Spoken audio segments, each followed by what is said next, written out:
Mga kaibigan, may good news para sa lahat. Kung gusto nyo nga makabasa ng mga balita tungkol sa Mindanao, wala nang iba kundi ang Mindanao Examiner newspaper. Mindanao ang sirkulasyon, Mindanao ang balita. Ang Mindanao Examiner sa Basilan, Sulu at Zamboanga. Gumawa na rin ito ng mga independent films at ABP, audiovisual presentation, at may photography at video services pa. Bisitahin po natin ang kanilang website sa MindanaoExaminer.com o tumawag sa 9925480. Marami pong salamat. Kaya natin to.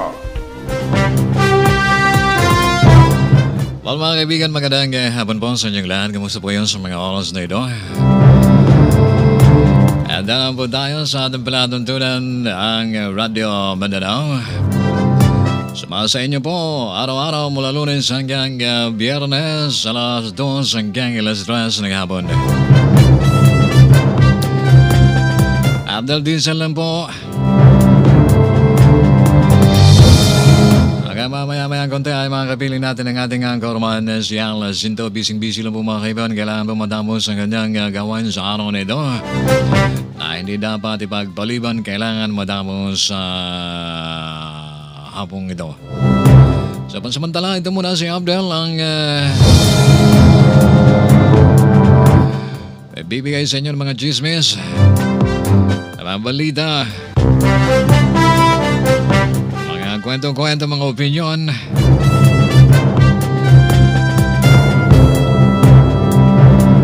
Diyan sa lungsod ng Zamboanga. Magandang hapon po. Kumusta ko sa Dasili?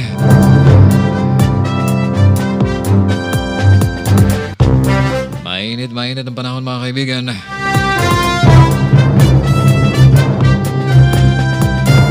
Kahit panahon po ng tagulan ay talagang mainit. Mamaya't-mayat ay makulimlim na naman. Mamaya't-mayat ay uulan na naman. At pagkatapos ay lalabas na naman ang haring araw. At anyway, kahit ano pa man ang ginagawa natin sa oras na ito, bumagyo man, bumaha man, umulan man, lumindol man, magkagera man, welcome sa ating palatuntunan. Radio Mindanao, dito po yan sa pinakamalakas, the best, the leader, D-Triple-X RPN. Pangapon ka ninyong tanan mga kaigsunan diyan sa Zamboanga, Sibugay Province. Kumusta po kayo?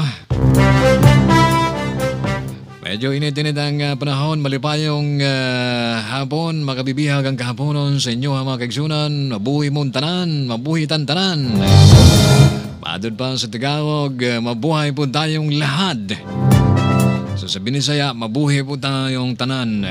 Mabuhay tang tanan. Ayan. Sabihin, magmalipayong tawa. Kahit tagulan, lagag tubig.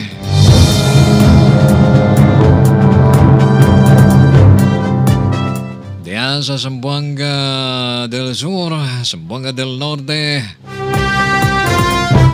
Sulu, Basilan, Tawi-Tawi, ay magandang hapon po sa inyong lahat. Kumusta po kayo? Salam doang kanikodantan, mga doon, mga rayang, hamon kita ng mga wagdo ini. Yan dahil ka mo yan. Nambura-murahan, yan dahil ka mo na ito na yan. Di paglaulon. Di paglaulon maguno. Mag-usahan naman, labi-labi na doon ha Lupansog. Doon ha Governor na doon kalasahan, Gob. Governor Toto Tan, iwan na si mga kaluarga nito na hayan. Salam doon kaniko tantan na hayan. Iwan na si mga rakyat na doon na Lupansog. Tawi-tawi, Sabah, Malaysia. Gandang hapon po.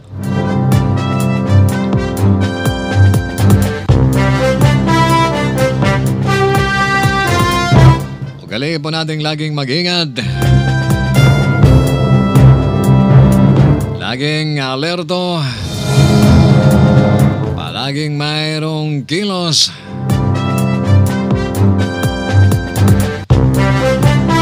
O galing makinig araw-araw. Sa ating palatuntunan, may mga chismis, may mga balita po tayong masasagap na ibabato namin diyan sa inyo. Nansa nung kayo po ay mga updated sa mga kaganapang nagaganap dito sa Mindanao at sa mga karatigbayan po natin. At kailangan rin magbasa po tayo ng newspaper. Lalong-lalo na po ang radio or I should say Mindanao Examiner, the regional newspaper. At wala kayong ibang pakinggan na himpilan ng radio kung hindi ang RPND Triple X. May mga balita pa, may mga impormasyon pa, may mga chismisan pa, may music pa, at yung mga announcer ay naggagandahang mga lalaki, naggagandahang mga babae. Siyempre ang ating mga technician, naggagandahang mga lalaki, naggagandahang mga babae. Yan po yan, dito sa RPND Triple X. So welcome sa ating palatuntunan, ang Radio Mindanao.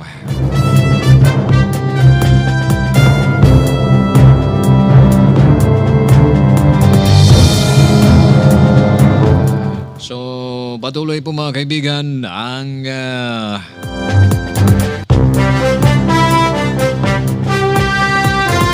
kumpanya ng ating kapulisan at mga ibang ahensya sa paghuli, sa pagmamatsyag, sa pagmanman nitong mga involved, sangkot sa mga pinagbabawal na gamot.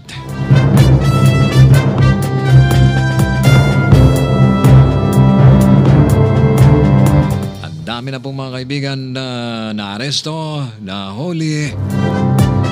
Pero marami pa rin ang involved, marami pa rin ang gumagawa. Marami pa rin ang nagiging drug addict. Naglilipana pa rin ang mga drug addict. Naglilipana pa rin ang mga drug lords. Pero pa sa sadbayan mga kaibigan ay malilipol din nating lahat ang mga yan. Huwag po tayong magsawa sa paglipol sa mga yan. Ang ating mga pulis. Huwag po tayong magsawa sa paglipol, sa paghuli sa mga salot sa ating lipunan. Pasa saan ba yan ay mahuli din natin yan lahat.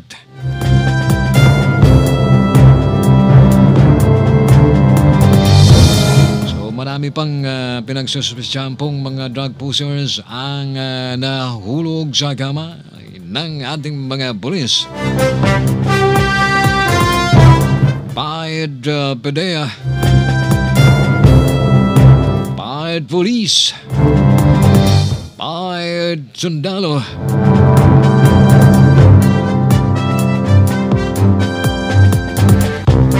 So ang National Democratic Front mga kaibigan ay pinagsabihan po nila ang kanilang armadong puwersa na huwag po atakehin daw ang mga sundalo sa pagkikipaglaban dyan sa mga Mauti Terror Group.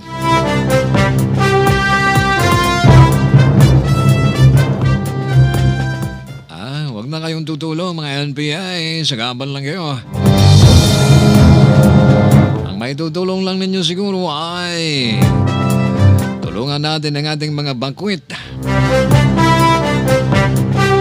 tulungan natin ang DSWD sa pagpapakain sa pag-deliver ng mga pagkain ng mga kailangan ng ating mga bagwit dyan sa Marawi.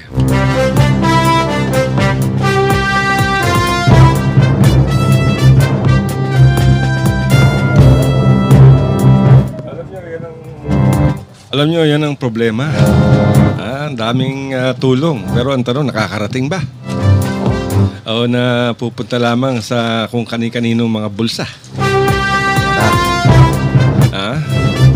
Ay, mga evacuees ang kawawa. Dahil hanggang ngayon, ako, hirap na hirap.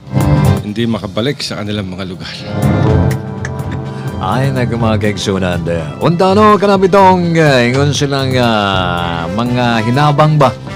Mga hinabang gikan sa nagkalaing-lahing katauhan, lain-lahing ahensya, lain-lahing nasod unta kaabot dito sa atong mga bakwit kay lagi sa una katong bitong na kay kuan man ta naka-experience man ta na katong bitong na ay kusog nga kay hangin diyan sa Tacloban mo do kanang Yolanda magiso ng pastilan. Daghan kayong mga hinabang gikan sa laing nasod. Apan lagi na nga bulok lang yung taon des bodega. Ang uban gipang baligya, ang uban gipang kuha sa mga kinsa-kinsa kay lagi sa una kung pamanta ato kusog-kusog pamanta sa una kay sundalo pamanta sa una mga kaigsunan daghan kaya itong mga unsa ni diha ba lang sa ubang opisina ay nangawalan ng uban nangawalan ani mao nga usahay magkaluluoy po dun tano. Ang katong mga hinabang nga gikan sa laing ahensya sa atong pribado man o gobyerno man o sa laing nasod mga kaigsunan kinahanglan nga moabot ko na dito sa kining para dito sa mga bakwit nato diyan sa Marawi makaluluoy po mga kaigsunan nga atong unya manguha pa ta diha magabaan tatingani ana mga kaigsunan oy inala ang unsay mga hinabang nga paingon sa atong mga bakwit diha sa Marawi City kinahanglan mo abot gina sila dito sila ay kay lisod na kay magigsunan naare pa magabaan na naare panahon kita ra pod ang magantos kita ra pod ang basig maingon nga naay gubot sa atong naay mga kalamidad nga moabot sa tuwa na maingon sila nga gaba na karong mga kayon sa amo nanguha siya kuang kurakot di ba? Sige, so naay tay kaluoy ba pilar ko na atong kawaon atong kawaton sa mamoy di na maayo so pwede lang to sa mga maayo pero katong sa mga naay dautang una-una o kuna-una pa lang ayaw na yung taon ninyo himua o katong nakahimo gusto na di ba pwede na kanang bisag ginamay lang para lang naalang kay remembrance kay mao na mo na imong ginaiyang bisag gamay o dako ngayon sila nga gamay di masakpan mao lang gyapon dako na lang ay nako mao na mga kaigsunan ang mentalidad sa mga ubang katauhan nga nagpakasasa sa mga kining unsa ni sa mga ginabuhat sa ubang mga tao tong mga tao nga maayo o na sila biha mukuhag mga unsa-unsa di ba naaba na sila ilaha naaba na sila makaon naaba na sila kwarta pero kinilaging mga tao nga dalo ba ang mga tao dalo mao nga murag naanay sakit sa ilang hunaunan silang kamon sa ilang lawas nga dili matambalan kanang sakit kinahanglan mangawat na diba? Sige og kamo diha dalang gyapon kamo naminaw sa atong tulumanon mga kaigsunan din hiniyan ang kinaham natong stasyon ang RPND Triple X kini ang Radio Mindanao og diha niya nang ingon silang unsa ni kini bitawng murag pagpakuan niya ng martial law no pagdeklara sa atong presidente kining martial law murag kanang miubos-ubos man ang krimen nga nahitabo dinhi sa tuwa mga igsunan di ba mas maayo nga ng mga martial law na lang pirmi di ba ingon nga sila pero ambod lang sa ubang lugar kining may ubos ba, may us-us ba ang krimen, di ba?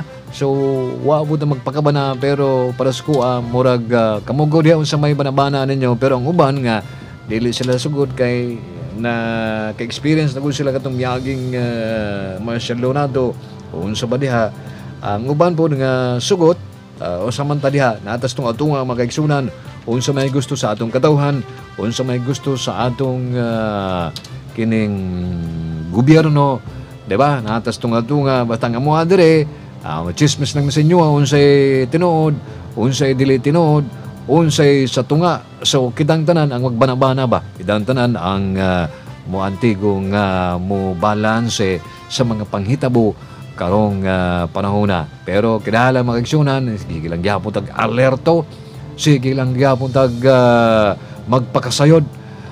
Kailangan malaman po natin ang mga katotohanan. Ano ba yan?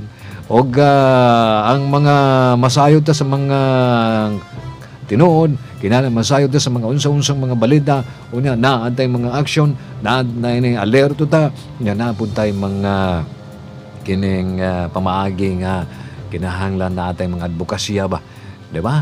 So mauna kay sunang buhaton nato, parang murag tabang sa atong gobyerno. Tama. Alam nyo mga kaibigan, nakakasawa ng pag-usapan niyang Mauti at Marawi. Naka. Lagi sinasabi ng militar, daan-daan na yun, 300 na rin napapatay nila hanggang ngayon. Nandiyan pa rin sila, hindi nila matapos-tapos ang gera. Oo nga, no? Bakit tapos, kaya yan? Ang body counts lang pala. Pag sinabing body counts, ito yung mga bangkay ng Mauti na na-recover. 42 lamang. Paano yung 42? Tapos ang sinasabing napatay sa marawing mga Mautit ISIS 200 mahigit. Meron pang halos 200, 100 dyan sa may Lanao del Sur. Alam nyo, napakahirap. Yung mga media kasi, kung ano yung sabihin, yun lang ang ginagawa. Hindi man lang nagtatanong ilan ang body counts, ilan ang bangkay ng mga Maute o ISIS na nabawi ng militar. Meron ba kayong litrato? Wala. Puro mga propaganda.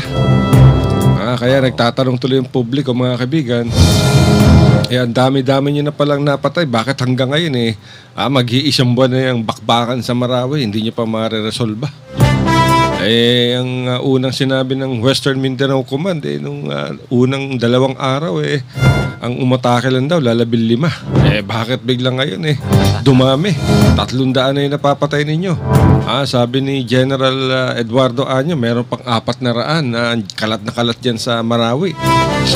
Tapos sa mga press conference ninyo, sasabihin ng militar, sasabihin ni General Restituto Padilla, yung tagapagsalita ng Armed Forces, ay out of the 98 barangays, nakuha na ng under control na ng militar yung 96. 2 barangay na lang daw yung hawak ng Mauti.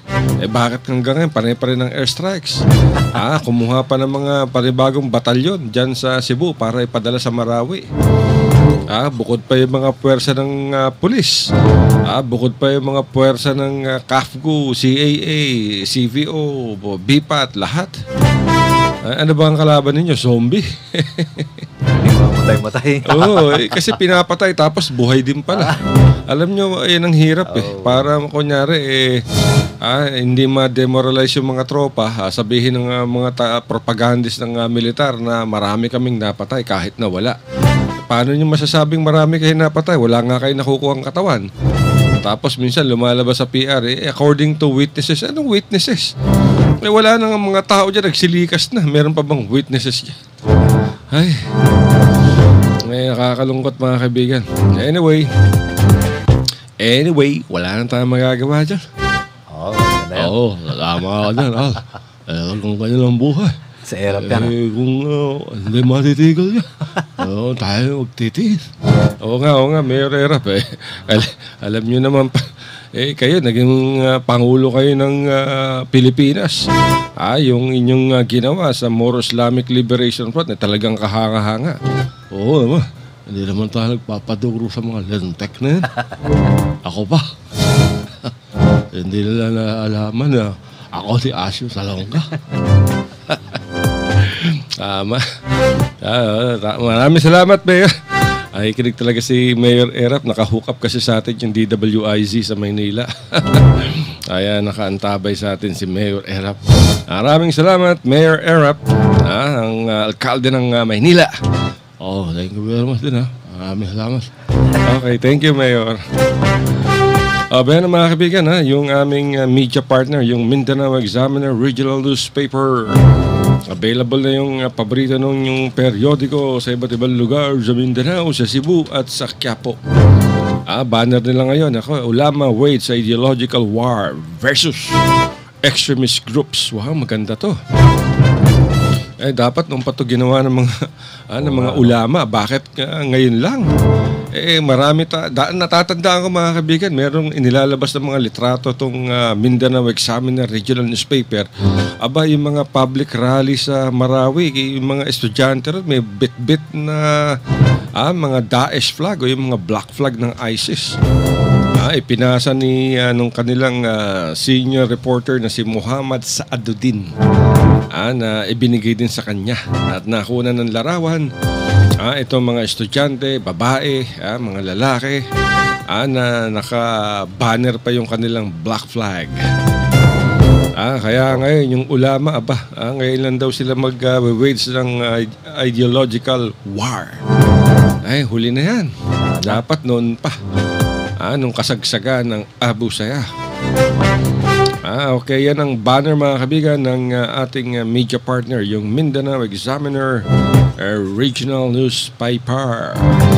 Ang headline pa sa kanilang pahayagan, military casualties in ISIS fighting mounting in Marawi. Ibig sabihin yan, tumataas daw yung mga kabigan, yung casualties ng militar. At sa iba pang headline nila sa front page, authorities to arrest ISIS social media propagandist. Nako, ito importante. Kailangan ma-address itong propaganda ng mga ekstremista. Kaya sinabi naman ng Department of Information and Communications Technology na isang violation ng anti-cybercrime law yung pagpapakalat ng mga propaganda ng ISIS. Cyber sedition ang tawag nila dyan. Lalo na dyan sa Facebook, social media, saan pa ba, sa Instagram, lahat. Marami tayo nakikita dyan na mga larawan, video. Hindi raw pwedeng ipamahagi yan sa social media. Pero may hirapan dito mga kaibigan yung ating otoridad. Kasi kahit na ma-take down yan sa Facebook, kunyari yung account ni Juan de la Cruz, wala siyang sinasabi sa kanyang Facebook kundi laban sa pamahalaan at pabor sa ISIS. At hinihimok niya pa yung mga Muslim na makibaka at tulungan itong mga mautit, ISIS. Nako, bawal yan. Ang gagawin ngayon, ititrace nila yan kung saan to si Juan de la Cruz. Kaya lang yung pangalan niya, fictitious. So pag natanggal na sa Facebook yan, itong si Juan de la Cruz, gagawa na naman yan. Ng panibagong account, ang pangalan naman niya Pedro Penduko. Ganon din na naman. Magpapakalat na naman ng mga pro-ISIS propaganda. Babanata na naman yung ating kaawa-awang mga sundalo at mga pulis na nakikipaglaban dyan. Mumurahin yung pamahalaan. Hihimukin yung mga Muslim na makipaglaban side by side sa ISIS.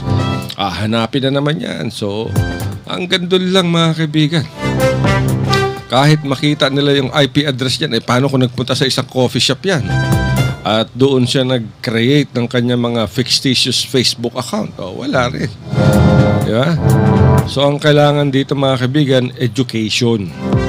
Kailangan yung advokasya laban sa kasamaan, sa extremist at radical groups, radicalized groups. Yan ang dapat tutukan pansin ng ating militar at pulisya. Lahat. Dapat talaga inaayos na to. Dapat i-counter to. I-counter tong ganitong mga propaganda. Kanina lamang nag-press conference si Lieutenant Colonel J.R. Herrera, yung tagapagsalita ng 1st Infantry Division, dahil kumalat sa social media na gumagamit daw yun ngayon ng militar ng mga poison bombs. Kung hindi ba naman bambam ang utak nung naggumagawa niya? Paano gagamit ng poison bombs yung ating militar, yung Air Force? Bomba nga lang, minsan hindi pa pumuputok mortar nga, dead pa. Poison bomb pa. Ang problema rito, yun, kumalat. So, kung sino man nakabasa nun, share. So parang cancer yan, kumalat sa buong sangkatauhan ng social media. Kaya Hindi ba nagkukumahog. kayang i-monitor yan ng... Kaya dapat i-address lang. Kunyari, may propaganda. Dapat may propagandist din yung militar na sasabihin, walang katotohanan ito. Ito ay hoax, ito ay fake news. O, di ba? Ganun dapat ang ginagawa. Wala nga tayong maayos na. Bomba nga natin, kulang na kulang eh. Poison bomb pa. Siguro, tot-u, pwede pa. Tot-u bombs, di ba? O tot. Kaya ingat sa mga sa mga nababasa ninyo sa social media. Alam niyo, social media mayroong pros and cons yan eh. May kabutihan at may kasamaan ang social media. Once na nilagay mo diyan, mahirap nang tanggalin yan. Kanina lamang lumapit sa atin, nagtawag, nag-text, nag-chat sa atin si Maluca Blinda. Yung Bureau Chief ng Mindanao Examiner Regional Newspaper dyan sa Davao Region. At meron daw silang natanggap na mga balita na aatake daw yung mga terorista sa June 30. Aatake daw at tatargetin, i-hijack daw yung mga truck ng LPG at gagamit. Yan ang mga sinasabi natin na walong katotohanan. Ang problema dyan, kalat na naman sa social media. Kaya lagi nakikiusap yung ating kapulisan, yung ating mga militar at ating pamahalaan na laging kumpirmahin ang balita. Huwag basta-basta maniniwala. Di ba? Kaya yan ang natin mga kaibigan. Yan ang ating reminder sa ating publiko, sa mga netizens, na huwag basta-bastang maniniwala. Hintayin ninyo ang abiso, ang anunsyo ng ating mga otoridad. Kung hindi, magkakos ng panic yan. Pero mga kaibigan, we'll pause for a break. Mga kaibigan, may good news para sa lahat. Kung gusto nyo nga makabasa ng mga balita tungkol sa Mindanao, wala nang iba kundi ang Mindanao Examiner Newspaper. Mindanao ang sirkulasyon, Mindanao ang balita. Ang Mindanao Examiner sa Basilan, Sulu at Zamboanga. Gumawa na rin ito ng mga independent films at ABP, audiovisual presentation, at may photography at video services pa. Bisitahin po natin ang kanilang website sa MindanaoExaminer.com o tumawag sa 9925480. Marami pong salamat. Kaya natin to. RPN Radio Philippines Network. Radyo Ronda. Triple X Zamboanga. Kapisanan ng mga broadcaster ng Pilipinas. Alright mga kaibigan, ganap ng 12:30 sa buong kapuluan. Ayun, nakikinig pa rin sa programang Radyo Mindanao. Ito ang inyong palingkod, Dalazinto. Kasama natin si Abelardo. Diba, Abelardo? Ay, tama-tama yan mga kaigsunan. Ang asama mo karon naaba mo sa inyong mga tugkaran na inyong sa mga agtag-satag sa Kamanimalay. Mayong hapon usap kanino ulit. Alright. At nais namin pasalamatan ulit mga kaibigan, yung isang grupo ng mga Pilipino na naninirahan dyan sa Geneva, Switzerland. At nagpadala sila ng donation through sa Radyo Mindanao. At na-forward namin to mga kaibigan sa Autonomous Region in Muslim Mindanao. Dyan kay Director Amir Mawalil ng Bureau of Public Information at ng Bangsa Moro Youth Affairs. At makakatulong na rin yan mga kaibigan. So yung mga nagnanais na magbigay ng donasyon in cash or in kinds, maaari kayong dumirekta sa ARMM. At hanapin ninyo mga kaibigan sa Facebook yung account ng Autonomous Region in Muslim Mindanao Bureau of Public Information. O kaya maaari nyong i-course sa Department of Social Welfare and Development. O kaya sa inyong lokal na Philippine National Red Cross. At or dito sa aming programa sa Radyo Mindanao. At makakaasa kayong makakarating yan sa mga nangangailangan. Okay, maraming salamat dyan sa mga Pilipino at Pilipinang malalaki ang puso. At nagpadala sila ng donasyon sa Radyo Mindanao sa pamamagitan ng aming sales manager na si Sami Said at si Abdel Aziz. Thank you very much from the bottom of our heart. Oh yeah. Mao na mga kaigsunan, di ba? So, kinahanglan nga kita, pareho man na Pilipino, pareho man na biktima ng atong mga kababayan, Muslim man na, Kristiyano man, o sa mga tribo na diha, basta Pilipino, dada des Pilipinas, kinahanglan nga magtinabangay ba, atong ipakita sa atong mga katauhan, sa atong mga silingan, sa atong mga isig tao nga Pilipino, bisag di pa Pilipino mga kaigsunan, mutabang gyapon ta pinagi sa atong mga donasyon kay nasayod naman ta unsa sa pagkalisod ang kining magbakwit, unsang kalisod sa masunugan, unsang kalisod sa kanang muhawa ta sa atong tugkaran, gumikan niya ng mga gira-gira, gumikan niya ng mga kining nga gignahimo sa mga tao o unsa ba sa mga kinahanglan ka ng mga paglinog usahay mga kaigsunan. So kinahanglan adto pong una-unaon nga ang atong tabang ba, di ba, wa pud ta kasabot basig bisag dili na nato mga kaigsunan, ang ato lang ni nato nga ang tabang nato, di ba, ang tabang nato kay pare-pareho man tag Pilipino, di ta maluyan ng usahay, wa nang taon sila makaon, wa na mainom, wa na mga salapi, wala na kwarta, kay lagi ang ilang mga kwarta nabiyaan na, ang uban nangasunog na, wa naman bisag na kay kwarta, wa pug mapalit. Tanawa ka na diha sa Marawi mga kaigsunan kamahal sa bugas, moabot daw ka 200 ang 1 kilo. Unsa man na sila oy? Ganong ina naman na sila, katong mga patago-tago ba, di ba? Pero dinidinay naman ng ano yan Dinideny. ng Department of Trade and Industry sa Autonomous Region. Para naman sila magbebenta, wala kang mga tao na dyan sa Marawi City, sino pang bibili sa kanila ng bigas, di ba? Kaya maraming kwento, minsan nga isang sako daw ng bigas umabot ng 6,000. Yan narinig ko yun eh. Ano naman yan, gold-plated. Ako. Baka Japanese rice. Pero huwag kayo maniniwala dyan mga kaibigan. Katulad na sinasabi natin, kailangan antayin natin ang anunsyo ng mga otoridad.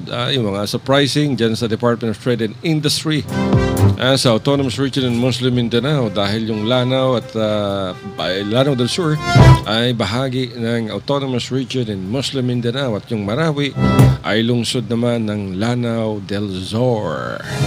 Kaya nga walay kanang balita nga dili tinuod, no? Kaya dito sa Sulo sa una nagira dito sa mua, sa Raal, ang usa ka baso 5 piso ang tubig. talaga? 19 19 ano yan? 1970s. Itong panahon na 70s, Oo, 5 hindi pa. peso ha. Oo. Na kanang 5 peso mahal na sa una. Sa kabaso 5 peso, daghang man kwarta.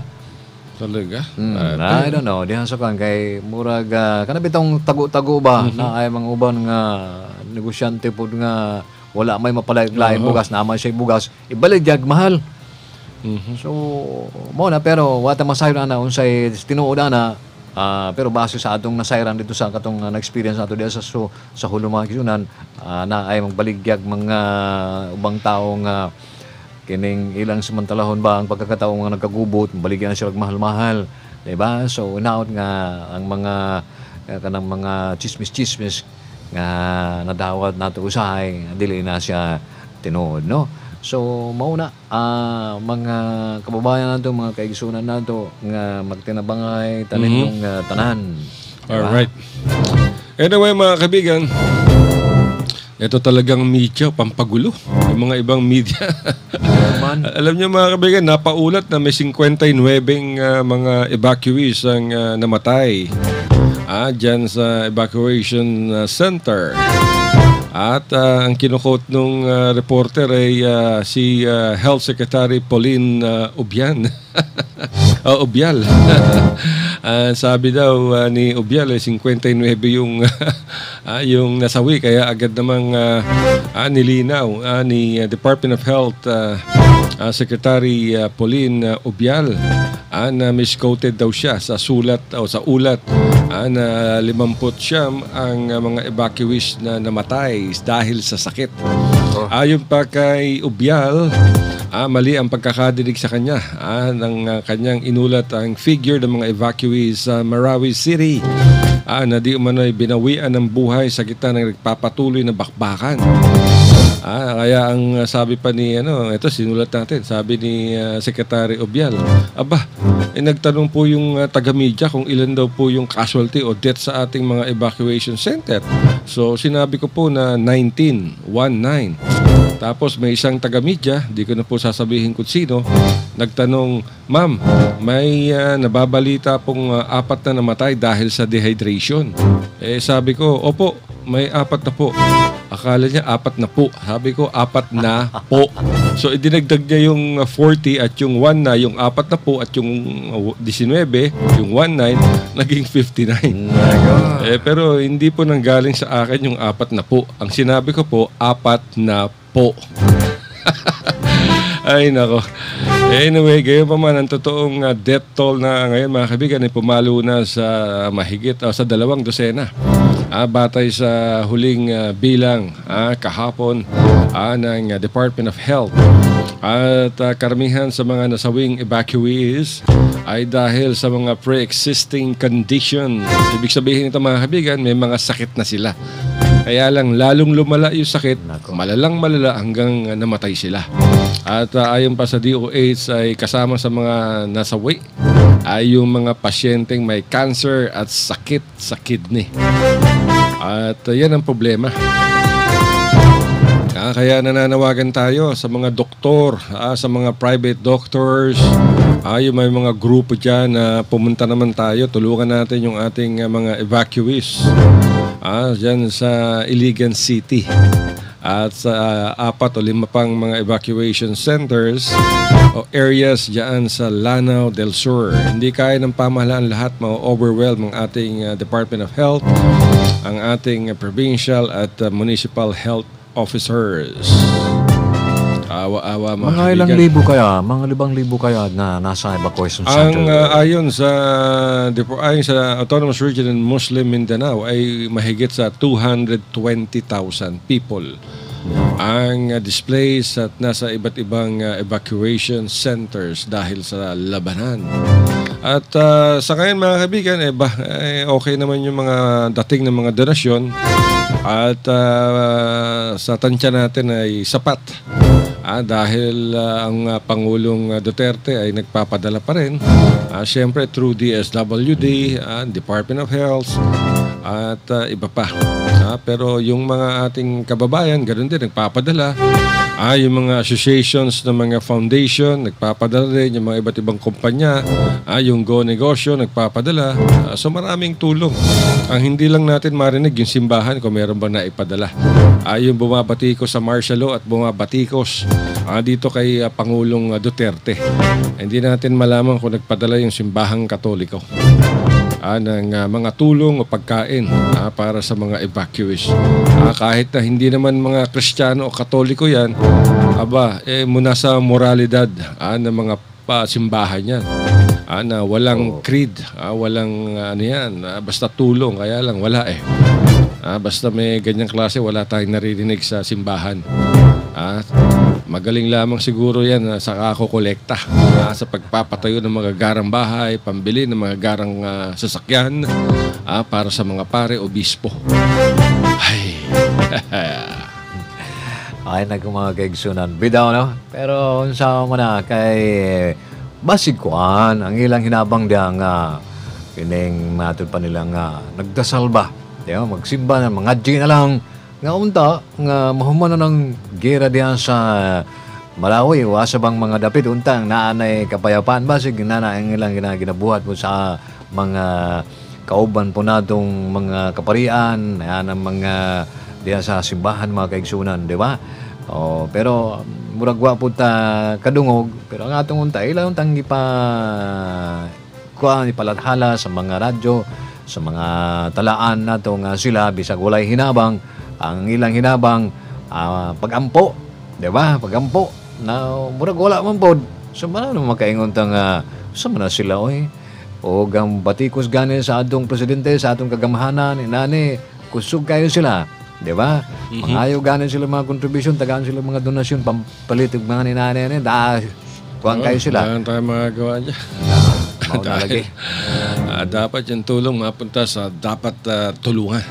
Anyway mga kaibigan, sa ipapagbalita, nanganganib na ipaaresto ng Kongreso mga kaibigan si Ilocos Norte Governor Amy Marcos. Nako po. Ito ay nagpabala ng mga kaibigan yung House Committee on Good Government and Public Accountability. Chairperson si Congressman Johnny Pimentel kay Governor Amy Marcos na maaari itong ma-cite for contempt kung sakaling mabigo sa pagdalo sa darating na pagdinig sa July 25 hinggil umano sa maling paggamit ng tobacco funds. Delikado to. Ang tinutukoy mga kaibigan ni Congressman Johnny Pimentel ay ang pagpapaaresto dito kay Marcos, kay Amy Marcos, yung anak ng dating diktador, na ilang beses nang pinadala ng sabina at show cause order na bakit hindi siya dapat ma-cite in contempt dahil maraming beses na siyang hindi dumalo sa pagdinig ng Kongreso. Ito ay naharap mga kaibigan si Amy Marcos sa kontrobersiya dahil sa umano'y maling paggamit ng tobacco funds sa kanyang lalawigan na nagkakahalaga ng 66.45 million peso. Magugunit ang halagang ito ay ginamit di umano sa pagbibili ng mga sasakyan na hindi naman dumaan sa public bidding. Talagang siyempre like father, like daughter. Talagang hindi nawawala sa kontrobersya itong mga Marcoses, mga kaibigan. Mga mandarambong nako, ang daming kwartang tinangay nitong mga Marcos sa ating bansa. Kaya nga na-depose itong si Ferdinand Marcos na nagdeklara rin ng martial law noon 1972. Tandaan ko yung tatay ko hinuli dahil sa curfew hour, hinuli alas 12 pasado ng gabi at dinala sa Kamkrame at pinagbunot ng damo. Ay nako, ako minsan nag-iigib ako ng tubig alas 10. Nako, nakita ko yung Metrocom dumaan, takot ako, tumakbo ko. Buti na lang hindi ako hinabol, bata pa. Yan ang matindi. Tatandaan ko noon pag nasa bus ako ang buhok ko hanggang balikat dahil hipi-hipi. Sabi ng nanay ko, dumapa ka, yuko para hindi ka makita ng mga Metrocom. Dahil ang ginagawa ng mga Metrocom noon mga kaibigan ay pinuputol yung buhok, talagang ginugunting. Sa publiko, pag nakita ka sa jeep, nako, baba ka dyan, gugupitan kita. Dahil noon hippie-hippie, uso mga hippie nung kapanahunan namin. Ang aming slogan noon, make love, not war. Ngayon, make war, not love. Baliktad. Maganda noon ng hippie-hippie dahil tahimik talagang peace. Peace talagang mga hippie. Yung hippie era noong panahon na yan. Make love, not war. Ngayon, mga bagong henerasyon na. Make war, not love. Ay mga kaigsoon, murag lahi man to sa una lahi na karon. Ilabi na jud ka ng mga kauban nato, mga silingan nato, mga kababayan, mga Muslim nato, murag dugay naman ang kiningingon sila nga, mayroon sila nga extremism o habism, mga kaigsunan. Dugay naman siya, kadekadang 80 pa na siya, na sila, murag wat lang nakabantay ang atong mga leader, diri sa Pilipinas, labi na jud ang atong mga leader sa simbahan, leader sa mga moske, mga kaigsunan, nga walan sila kabantay kay murag usa-usa na ginadara diri sa Pilipinas ang kanang ideolohiya o kanang laing pagdala sa pagtuo sa Islam, mga kaigsunan. Wala lang sila makabantay. Ang kanadi ay ang uban nga matingala sila nga ang ilang pasimuno tagahan kag pondo, magpahimog mga simbahan, unya kinahanglan magpahimog simbahan gikan sa Arabo guna, gikan sa Arab, mga kaigsunan, magpahimog simbahan, pero inani ang inyong pagdala inanin inyong pag-prayer, inanin inyong pag-ampo, mga kaigsunan. So, okay sa mga pwedili nga tagaay simbahan, nga pare-pareho lang man ang Ginoo nga si Allah. So, napay mga ilang front, kinilaging imo nilang scholar, pananglid nga mukado na sila inyong mga bisita na sila sa mga kabalayan sa atong mga Muslim. Ingna siya nga, ikaw gusto kang mahimong scholar, ang imong anak atong paeskwelahon dito sa Saudi, dito sa Middle East, o na pagbalik na sila, mahimo na sila missionary, mahimo na sila mga ustads, o na sila mga sweldo. Nagisa may dili sugod ana. So, gipadala na ang uban dito, nag-eskwela dito mga pila ka tuig, mga 10 years to 15 years, mag-master pa na sila dito. So, expert na kayo na sila mag-igsunan. So, pagbalik na diri, missionary na sila, ang ilang mission, ngayon ani nga magtudlo sila, lainon lang ang pamaagi sa pagdasal sa mga Muslim. Mao na matingala usahay kami, no? Murag lahi man na siya, pag abot lang ni ubang mga kuan, murag lahi man na ang ilang ginadala. Murag stricto kayo ba? Diba? Murag wala siya exemption. So, mauna nga hantod karon mitubo na sa mga kaugat-ugatan kay sugod pa na sa 80 na siya. So, ang ugat ana mga kaigsunan, murag mikut-kut na gud maayo, murag maglisod na ang atong mga leader nato nga kuanin sila. Og karon lang milihok ang atong mga ulama, ang atong mga religious sector, karon lang milihok mga kaigsunan. Pero bisag late naman ang ilang paglihok, pero ato lang kining tabangan sila nga unsaon pagbalik sa pagtuo nato kaila sa panahon pa sa atong mga katiguangan, mga kaigsunan nga ang ilang gipang ang ilang ginadala kanang pag naigugma ba pagmamahal, mga kaigsunan, dili paras karon murag nalahi naman. Mao nang ingon silang pagmatgunta, pagbantay ta. Basta tayo kapayapaan. Yes, so yan ang aming gusto, mga kaibigan. Peace. Peace, kapayapaan. Peace. Pisti. Anyway, mga kaibigan, meron tayong dumating na balita. Nakubkob daw ng mga sundalo. Kahapon yung isang kampo ng Abu Sayyaf sa magulong lalawigan ng Basilan. Habang patuloy ang operasyon kontra sa jihadist group na konektado sa Islamic State. Bagamat walang nadakip na ulat na nasawi, nabawi naman ng mga sundalo ang 4 na automatic rifle sa naturang kuta dyan sa bayan ng Ungkaya, Pukan. Nabatid na kampo di umano ng notoryosong lider na si Puruji Indama ang nasabing lugar. At bago nabawi ang kampo ay kinanyon rin ng militar ang lugar upang magbigay daan sa pagpasok ng mga sundalo sa taguan ng Abu Sayyaf. Sinasabing doon tinago ng grupo ang 6 na Vietnamese seamen na kanilang dinukot sa karagatan ng Basilan noong Nobyembre. At isa sa mga bihag ay pinalaya kamakalawa diyan sa naturang lugar at nakilala ito na si Huang Bo. Huang Bo. Parang Bo Huang. ganda wes. Congratulations dyan sa militar. At wala tayong naririnig kay Governor Jim Saliman. Ano na nangyayari dyan? Andyan yung ating partner ng Mindanao Examiner Regional Newspaper, si Al Amin. Assalamualaikum sa mo, Brad. At sa lahat ng nakikinig sa atin, nagte-text. Batiin daw natin yung taga-Sulu, yung provincial government employees dyan sa Office of the Office of the Governor. Office of the Regional Governor, Who knows, baka si Governor Toto na Sulu maging susunod na armed governor. Yehey! Okay, good afternoon dyan sa Office of the Provincial Governor. Dyan kay Governor Toto Tan.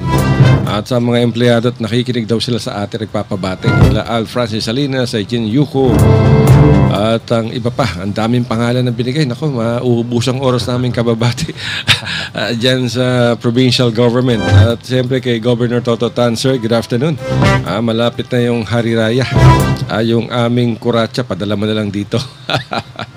At siyempre sa Basilan, kila Al Amin, yung ating media partners dyan.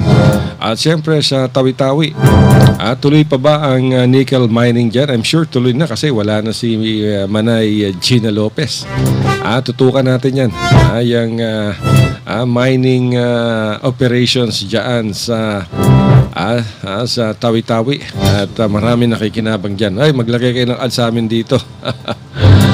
At sa Zamboanga del Sur, Zamboanga Sibugay, Zamboanga del Norte. Isang mapayapang hapon sa inyong lahat dyan. At siyempre sa Okay. Davao Region, Cotabato. Kay Director Amir Mawali, nakikinig din daw. Good afternoon, sir. Well, mga kaigsunan, murag ka nang wa namang tayo panahon, no? Manamilit na po may ugma na po mag... Salamat tabi mga donors, Oo. araw-araw. Nako, Ay, baka nako, magpadala ha. pa yan. Ay, diya sa sudso lang, wag itong mga kining, unsa ni, nga nagpadala, o ilan habang, Pangalan. maayong hapon kaninyong tanan diya, silang Jang, silang Luis, silang Dennis, dagan diha mga kaigsunan, no, daghang salamat sa inyo ha. Nagpaminaw man daw sila sa atong tulumanon. Diya sa Switzerland, sa Geneva. Dito sa MindanaoExaminer.com, Yes. pahinga nila yung broadcast natin, yung partners natin yan. Yan, nguban Bisaya man kasabot man daw silang Binisaya. So ayaw mo binuwang sa Binisaya, ha? Geneva, Switzerland. Ano bang mga ano dyan? Ano bang masarap dyan? Keso, gatas. Maraming leche diyan. Saka yung tsokolate. Tsokolate, dark chocolate. At saka masasarap yung tsokolate nila diyan. At pupunta ko yan sila siguro. Daan sila dito para ma-interview Ayan natin. pupunta yan sila dito. May KCC Mall na rito. Yes. Uwi na kayo. Uli na. Okay, lang tayo Okay, oras. mga kaigsunan, kanilang gapon si Abdel, manamit na og maayong hapon kaninyong tanan. Alright mga kaibigan, maraming salamat sa inyo isang oras na pakikinig sa amin. At natapos na naman ang isang oras sa chismisan na walang katotohanan, haka-haka. Aming mga opinyon hanggang sa susunod na bukas mga kaibigan. Ito po niya balingkod, Dalasinto kasama si Abdel Diza, si Abelardo at si aming self-manager si Sami Said. Nagpapasalamat sa inyong lahat. I love you, Mama. Chup chup.